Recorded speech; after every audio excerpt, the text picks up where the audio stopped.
Welcome back to another episode of Visionary Sanctum. Today we are here with musician, artist advocate, and tech founder Sam Thousand.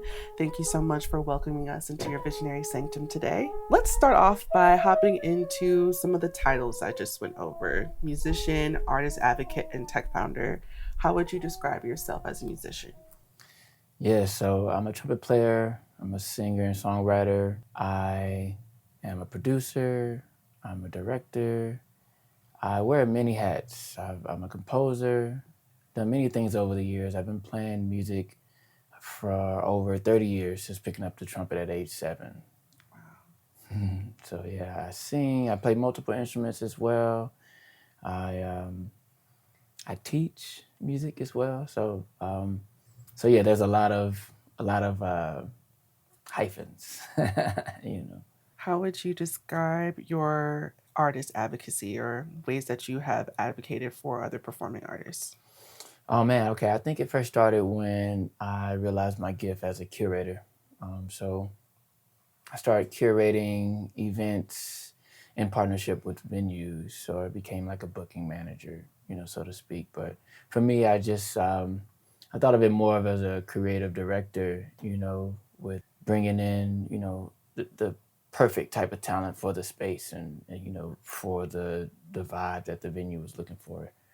So I was that middleman, that came from me just being a self-sufficient businessman myself. I never had a manager, never really had a big team behind all the things I've done over the years. And so I just brought that into the space. So it started with just being a curator in spaces. I started doing my own events as well. And with that, I'm always, thinking about who are the artists that I know who are on the scene that I would love to get into this space to do their thing and showcase their talent. But then also, who are some artists I really want to work with, and I use those opportunities as well to partner with them and bring them into a space. And not to mention, I'm providing an opportunity for them as well and putting some money in their pocket. That's what the girls want to hear, some money in their pockets. Yeah. And you are a tech founder. What have you created in tech? Yeah, so I'm proud to say that I'm the tech founder of the Chibrations App.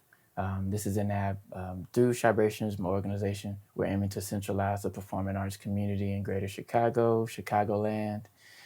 So we do this through 3 categories of events. These are open mics, jam sessions, and workshops. Why these events? Because they're open stage events for creative communities. So these are events where creatives can come to and get involved, not just be a spectator, but they can go to an open mic and they can share their art. They can go to a jam session and they can collaborate live on the stage with other artists, or they can go to a workshop and learn something or get their hands dirty and get activated, So these are the type of events that kind of live on the underground scene. They're not heavily promoted by the city or by like any major events publications, because they are kind of like, innately word of mouth and just kind of like underground, And so this app is revolutionary. It solves a common problem that a lot of artists like myself have when we come into the scene or when we're just trying to expand and find other creative artists and creative communities throughout the city. Awesome. When did you start Chibrations as a platform? And then we can go into Chibrations app. Yeah, so man, we are approaching our 10th year anniversary for Chibrations. So a quick story about how we started. I was in this space of doing curation, kind of on the newer side as well. And this group of guys reached out. They were a production team. It was 3 of them. One was more of a cinematographer. The other one was an audio engineer. And the other, did photo and second camera. And they had this series where they were recording a lot of punk bands. And so they reached out to me because they wanted to just switch it up and, get a new genre and record some soul artists. And at the time I'd been heavily on the scene, just performing a lot, really making a lot of noise. And so I'm not sure how they found me, but they reached out and said, hey, we would like to bring you into the studio to record 2 songs. And, it's just what we do. So we like to just offer this up if you want to come and make it happen with us. And I was like, okay, sounds cool. And just like I was saying before, a lot of times I like to use opportunities that come to me to partner and collaborate with people I've been wanting to collaborate with. And so in 2 days, I put a band together that I never assembled together for my actual performance. And so this is Kahari Lemuel on cello and vocals, Koku Ganza on guitar and vocals, and then Chris Paquette on percussion. And I was on vocals, trumpet, and ukulele. They asked for me to bring 2 songs, 1 cover and 1 original. So I sent the band Down Here in Hell With You by Van Hunt, and I sent them my original song called No Limits. We literally worked out the music when we got there.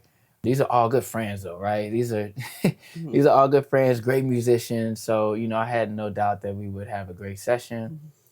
And this was my first time meeting those folks who reached out to me. That's Sebastian Buffer, that's Damian Wiseman, and that's Alex Scher. So those 3 gentlemen, brought us in, welcomed us in with open arms, was super professional, had everything ready to go. We did our session. It was about maybe an hour and a half to 2 hours long. And then we went home. A week later, they sent the finished, polished version.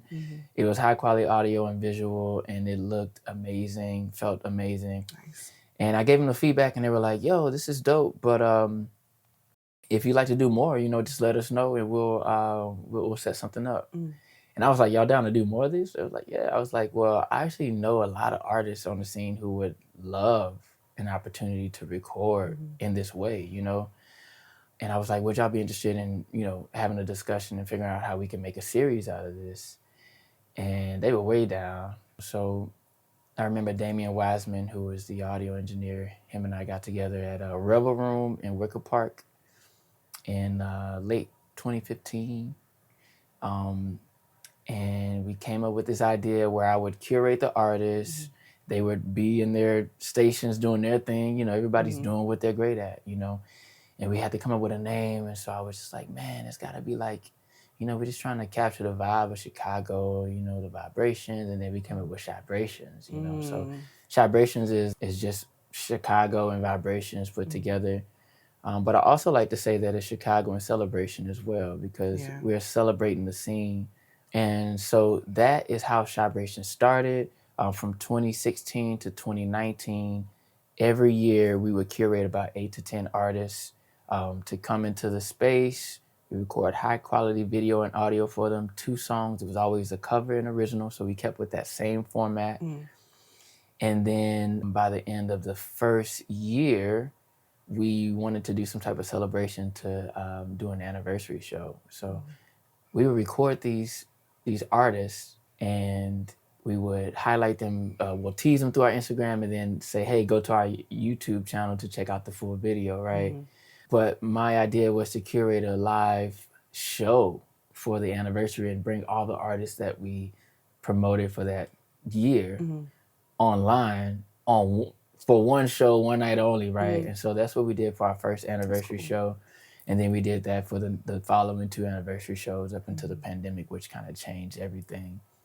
So that's how Chibrations started. And then fast forward, once we got to the pandemic, I wanted to expand beyond just music and kind of really just thinking about how marginalized communities and specifically Black artists have little resources to work with. And there's so many of us, and we're all kind of, in many ways, it seems like we're, vying for the same opportunities and really trying to use Chibrations as a platform to create new opportunities, share more resources, and to expand beyond music to all of performing arts, because performing arts in and of itself is very hard to prove ahead of time.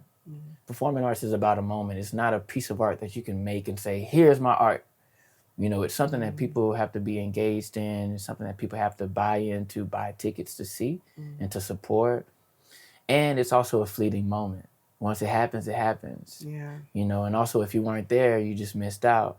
And so there's a lot of components around performance art that make it tough to our survival, and so Chibrations is now a platform for all of performing arts: music, dance, poetry, puppetry, comedy, storytelling, theater, and beyond.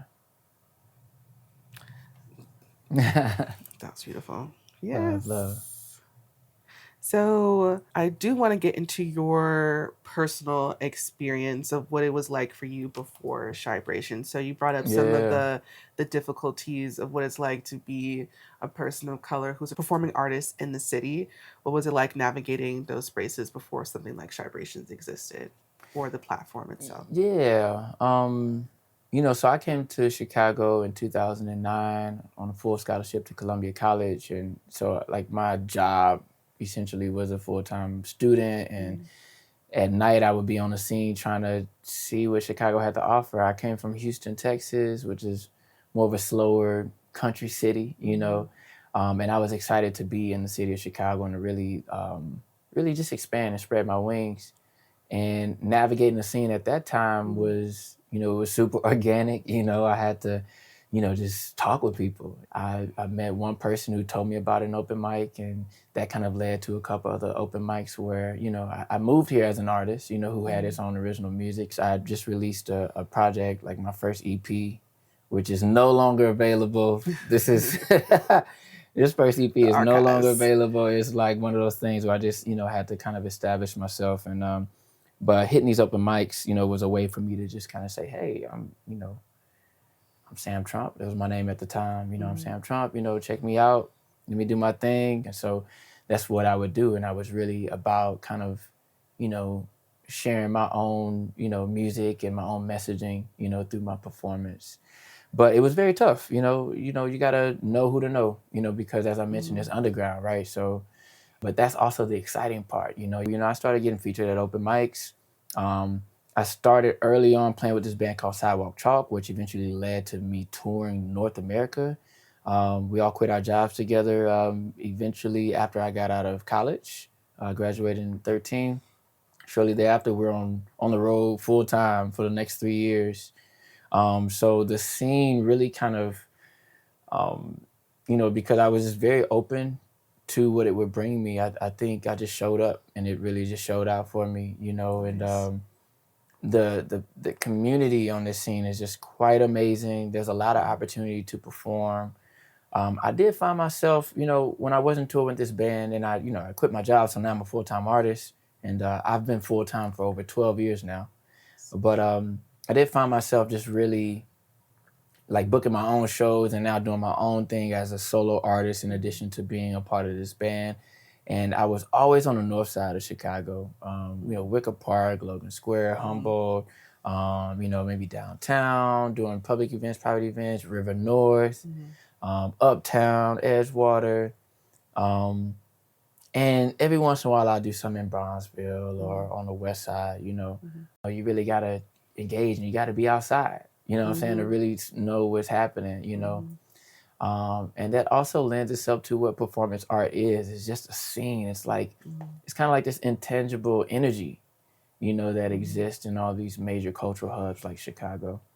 But the jams and the open mics and even just resources in general were tough. I didn't really understand what grants were until much later in my career, and I think it's also a sign of the times as well. I think grants are way more part of the conversation now compared to what it was, 15, 16 years ago when I moved to Chicago. But yeah, I think if you were a people person and if you were down to be on the scene, if you had the time and the means to be on the transportation, and you weren't scared to go to these different neighborhoods and really just, experience all these different cultures. That's what I love about Chicago as well. The segregation is a thing, and it was definitely more of a thing when I first moved here in 2009.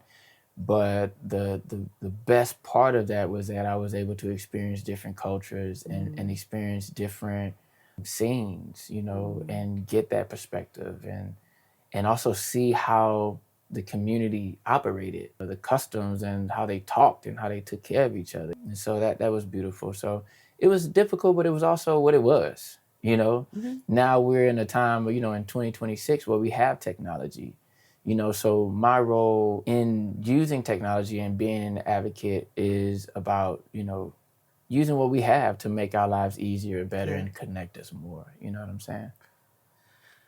With going outside being a key point of building up those opportunities for yourself, it's definitely a strong one that I personally always try to drive home.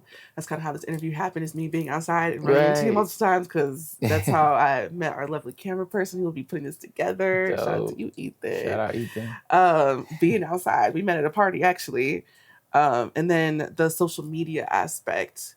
It is 2026 and we're able to find these different spaces and stuff online. But I think what is great about Chibrations is the fact that it's centralized. Because as somebody who was creative and moved to Chicago and was looking for these spaces, Instagram is based on a certain algorithm, and I needed to go outside several times, follow all of these people, and then start seeing these types of events that were coming up in the community. So being able to go straight to an app that already has all that stuff centralized saves so much time. Thank you. And just real quick on that, like, we're just scratching the surface, you know. What you see on the app is not even half of what's represented in Chicago, you know. And so I'm excited about the growth and the potential that lies ahead.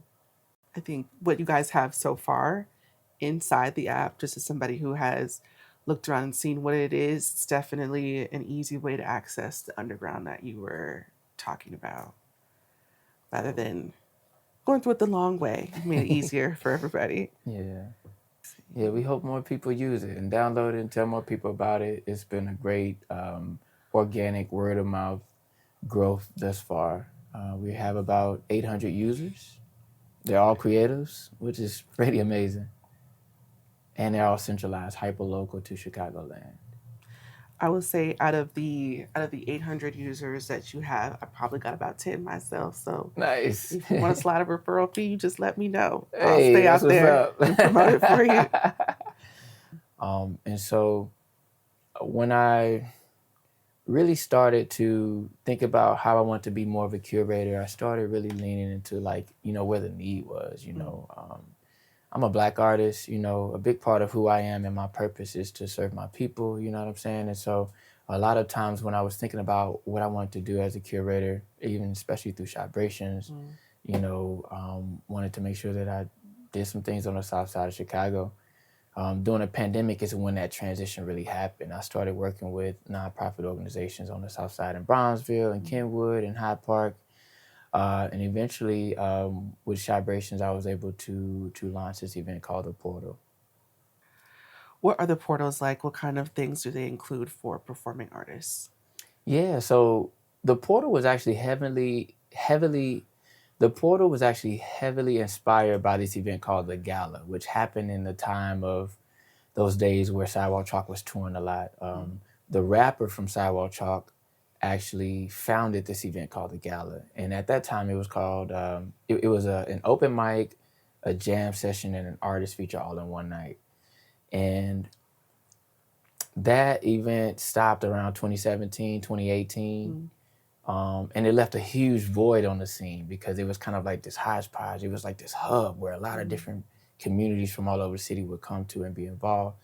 Not only because it was dope, but because the feature type of situation featured different types of people, right? Just kind of like the jam sessions and the open mics we experience today.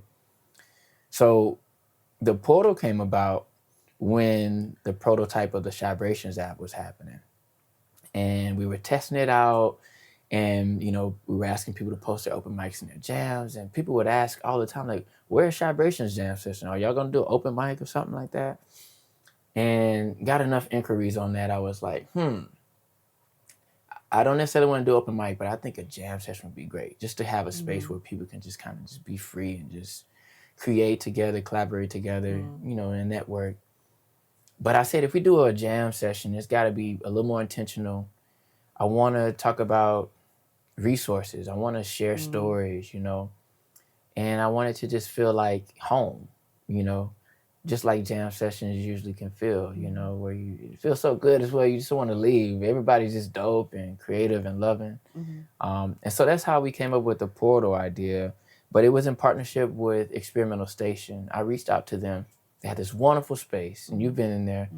They had this wonderful space, and I was looking on their calendar. I was stalking them for a couple months, and I was seeing that they didn't have much going on because I wanted to actually go to an event. Yeah. So I just did a cold call, which is a big part of my business as an artist anyway. I wasn't scared of that. Actually, at 19, I used to be a door-to-door salesman. So that's kind of like where it kind of really popped off, you know. So cold calls aren't out of the ordinary, and they don't create anxiety for me.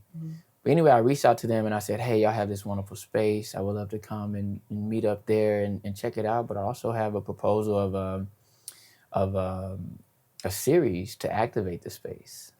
And notice I said activate the space, not just, hey, I want to bring my idea to your space and use it, because I think when you're curating, or when I like to curate, or I should say it this way, when I curate, I like to make sure that I'm creating a win-win opportunity for all parties involved, even if there's more than two people or more than two sides, because there is a way where we can all win, and seeing that their beautiful space wasn't activated, I thought that would be something that they would be interested in. And after our conversation and after sharing those ideas, they were very interested, and we just found a way to make it work, So our very first portal was, I believe, in July of 2024.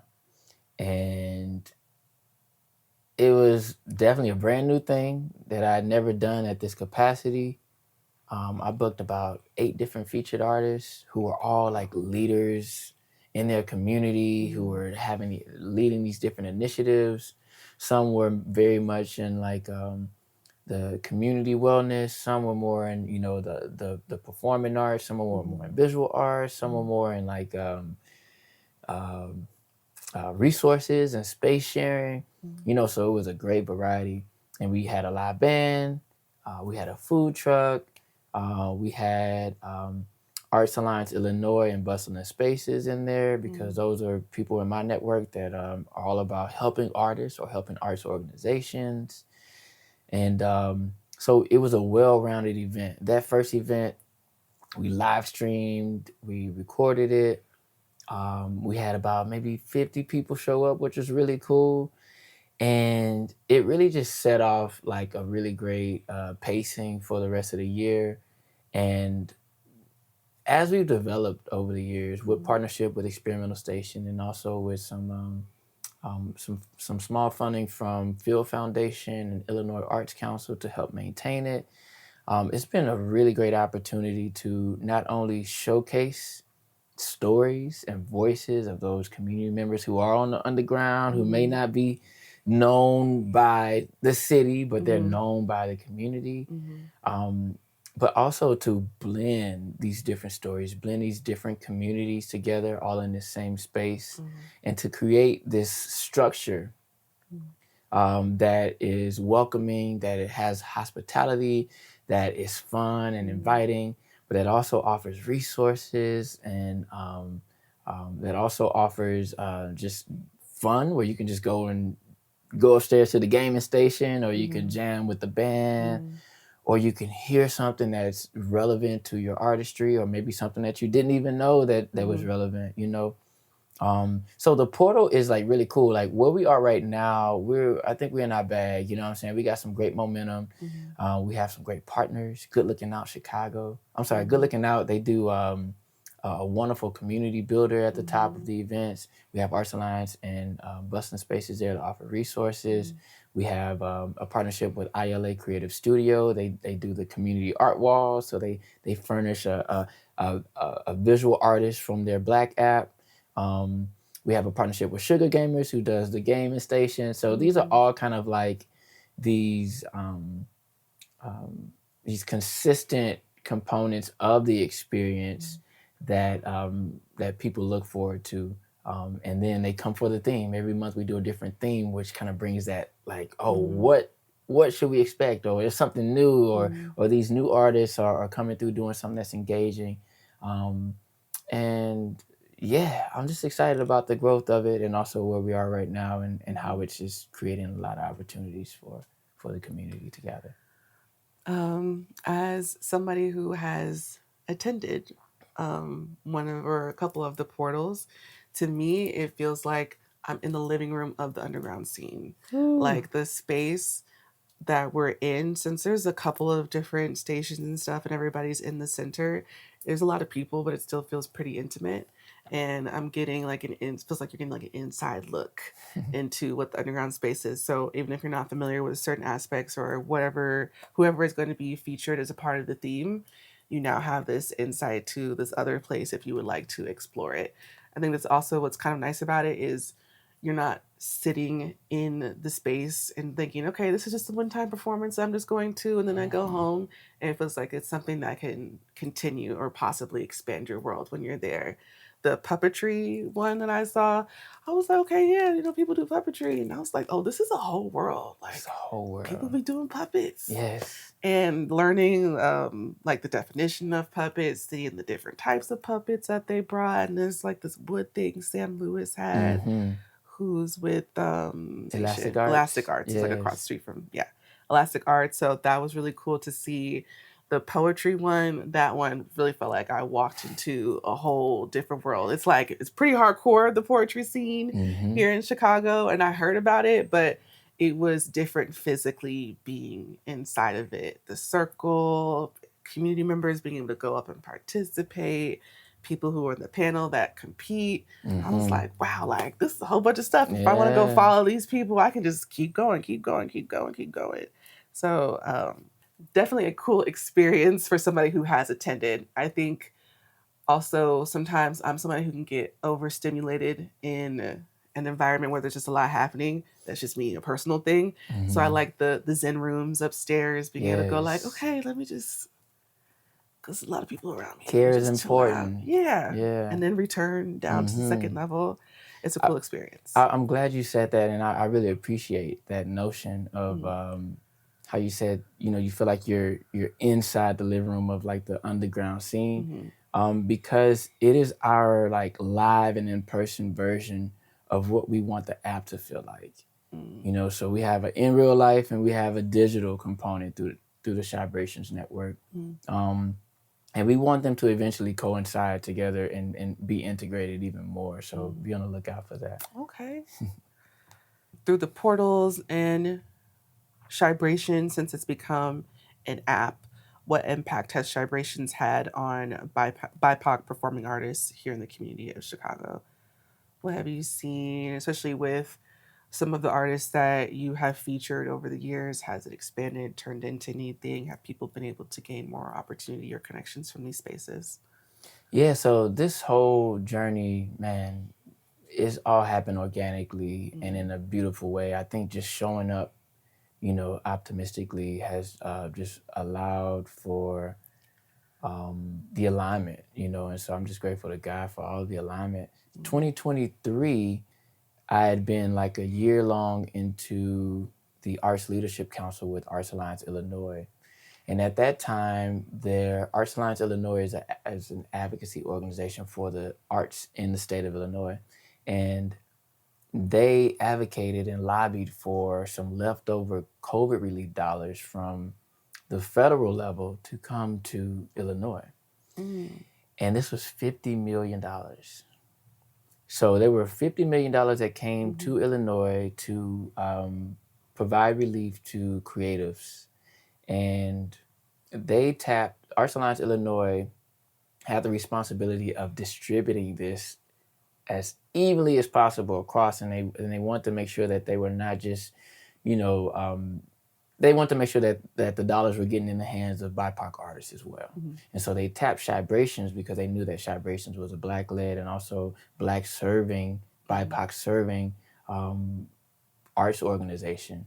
And I like to say we're a social enterprise more than an arts organization.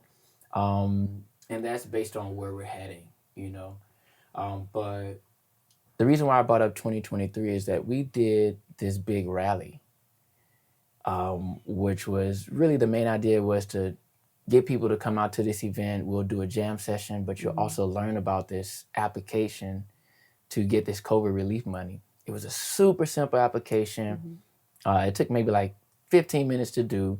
And if you can prove that you are a working artist, you would get some funding. And we did this event. We had so many people turn out. We had about 100 people turn out at this event, which was really big for the space that we were in. It was really tight. And man, I'm almost sure it was about 80% of the people who were there who applied for this grant, this was their first time applying for a grant. Wow. Now, it's crazy because within our community, we are super creative, we're super talented and gifted. But many times we don't think our creativity fits in, society and these different boxes that have been,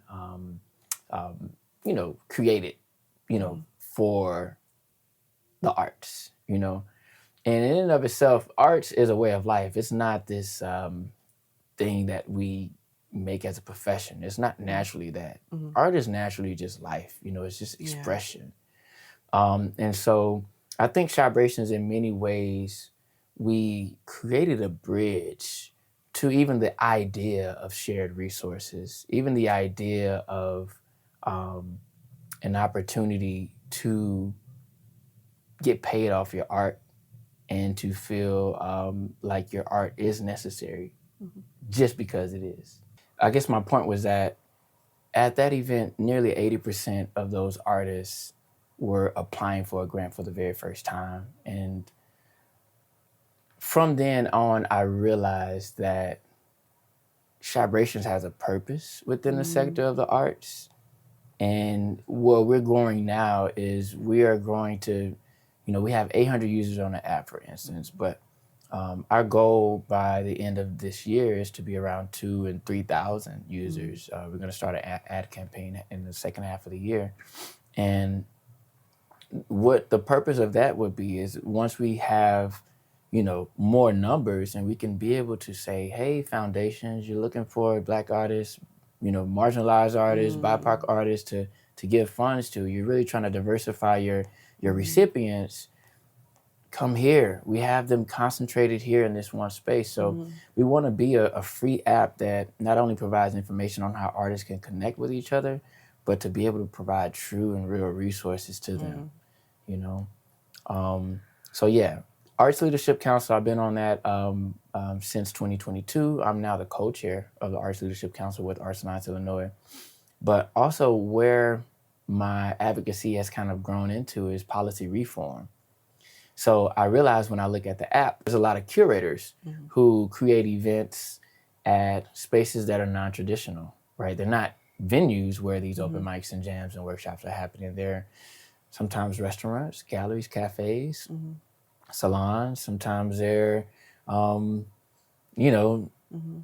house, you know what I'm saying? Churches, yeah. And so these spaces fall victim to certain policies that exist in Chicago that prevent ticket sales in these spaces because they're not, they don't have a specific license.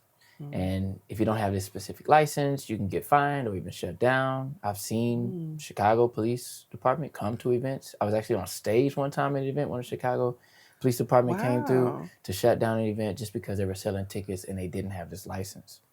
So knowing about this, I had to, do something about it. I just wrapped up a fellowship with Chicago United for Equity, which helps people like myself who realize inequities in policy, and they select these creatives, or they select people to be a part of a fellowship to help them in, solving that problem, maybe researching it, maybe connecting them to people who can help them make change.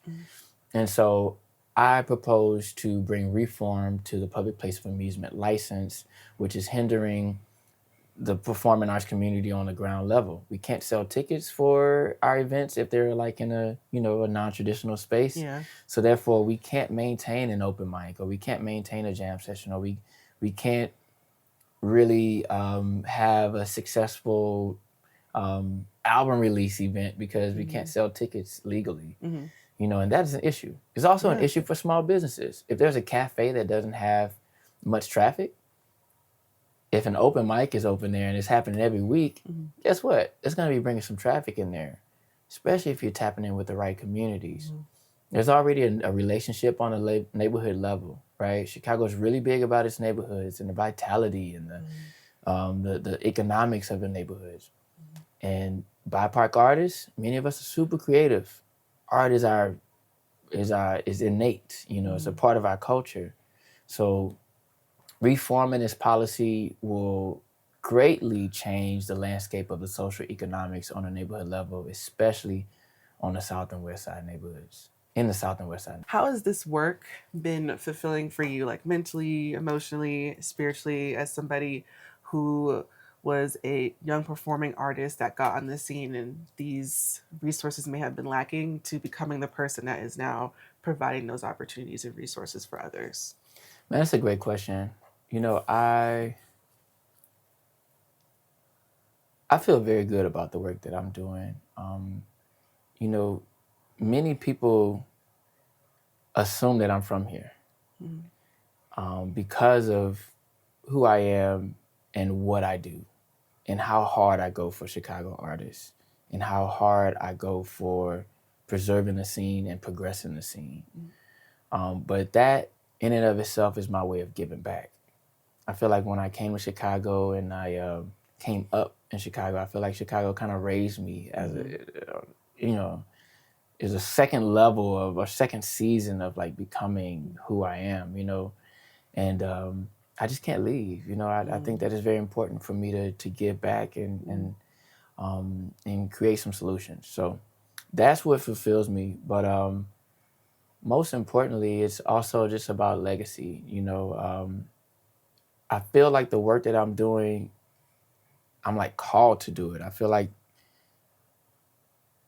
in some ways only I could do these things these visions that have been given to me, This app was given to me and God was like, okay, if you're not gonna do it, I'll give it to somebody else. Right. I was literally sitting on the idea for years, for about 2 or 3 years.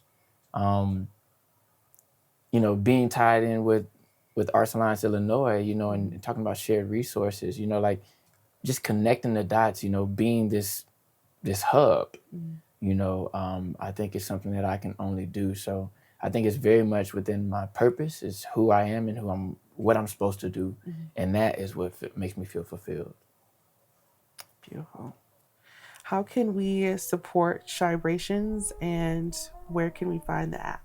Yes, the best way to support Chibrations is by coming to the portal, following us on social media. Mainly, you can follow us on Instagram, _brations. Give us a follow, engage with us on there. And then, definitely come to the portal.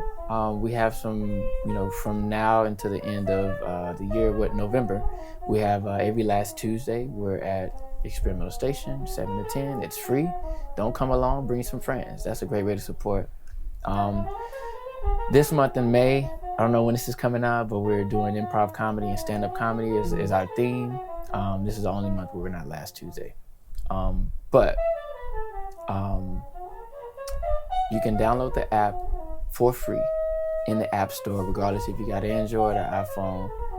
Download the app, create a username, and that helps us get higher users. This usership is super important to us so we can have the type of pool that we need in order to bring more resources to the artist community. So those are the ways to support Chibrations, and also leave a review on the app, on the App Store.